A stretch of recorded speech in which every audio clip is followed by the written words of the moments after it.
Shelter Mortgage, flexibility, professionalism, and service. Let us custom build a mortgage for you. Hello, Prudential sales executives, for our video message of the week. All right, this week's message is entitled, Live and Work with the Skills of a Child. You know, I have two young girls, 8 and 10. And you spend, as parents, you spend your entire life trying to give them knowledge and the ability to make great decisions. But the one thing we never want to miss is the opportunity to not only teach, but learn from our children. And I want to cover 3 topics today within this aspect of the video message and really give you some insight that I have learned directly from my kids. All right, first of all, and I'm going to tie this into our business as well.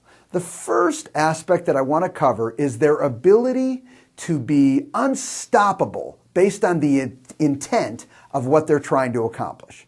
It is amazing. I mean, think about that. If we sold in everything that we did with this unstoppable intent. In fact, my girls will not take no for an answer. I know that may sound, different maybe than a lot of kids out there, but I will tell you, they get so focused on what they're trying to accomplish, and that blistering focus continues on and on again until either one thing that you break and say, absolutely not, and they know, okay, even then they may push a little bit, they're done, or you know what, you give some way, some shape or form.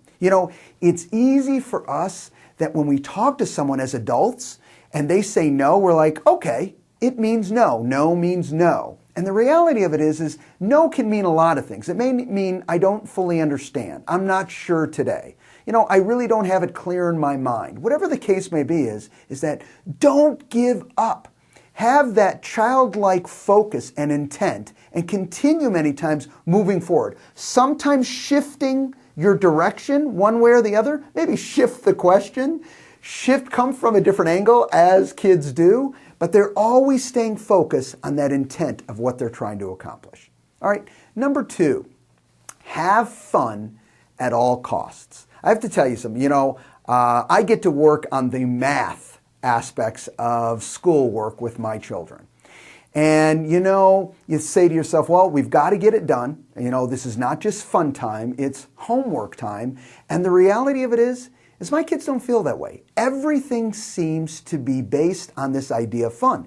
They can even get their work that they need to accomplish done, but they have this attitude of fun. And it's really impressive to me. For example, my daughters love when I do math as a contest. So I have to time them, how long it takes them to get done with all their problems. They have to be right. If they miss a certain amount, they have to redo it again. And they love that. They're getting the work done, but it's all tied to that fun aspect. I've talked to many sales executives and they've said to me, even dealing with like short sales, I know this may sound crazy, but for some sales executives, it's fun. You know what? It's almost like a contest between me and the banks. And I'm going to keep pushing forward and moving forward, and I'm going to get it done, even though everyone tells me, nah, that bank won't do it or it's very difficult. Some sales executives look at that as kind of a competition, a challenge, fun. Why aren't things that we work on considered fun? You know why? Because we say they're not.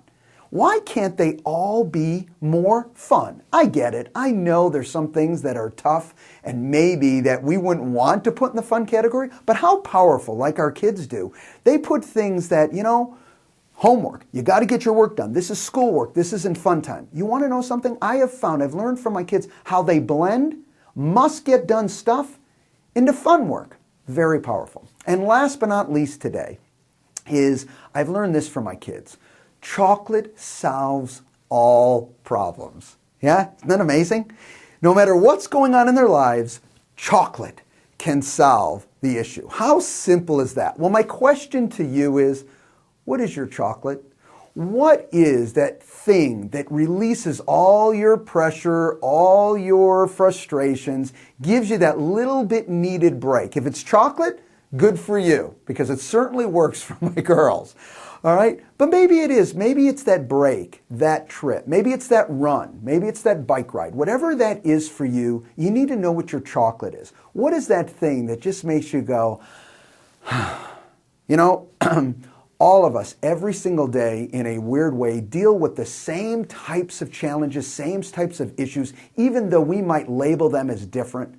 I say there's a lot more similarities, and we can learn a lot from our children. Have a great week, everybody, and we'll talk to you next week. Bye-bye.